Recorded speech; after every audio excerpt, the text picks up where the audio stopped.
Saya terus terang hari-hari ini adalah hari-hari sedih melihat awareness daripada pemerintah tentang negara hukum.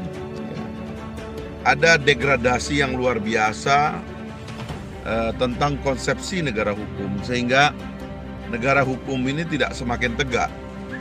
Negara hukum ini menurut saya nampak semakin lumpuh. Lama-lama kita menjadi negara polisi, atau yang lebih bahaya lagi adalah negara intelijen.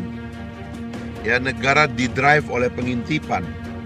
Negara yang didrive oleh kriminalisasi.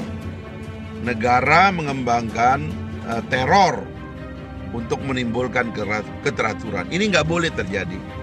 Negara kita adalah negara hukum. Negara hukum itu artinya semua orang harus terikat di dalam hukum.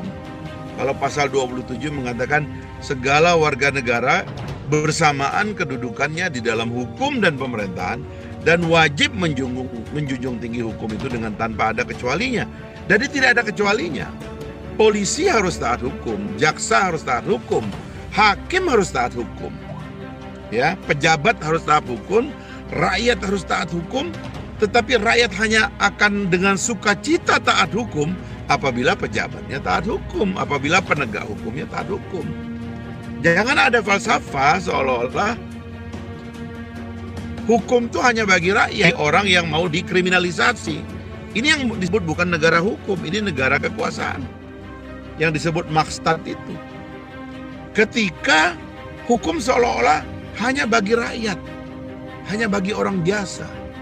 Tapi mereka yang berkuasa seperti tidak tersentuh.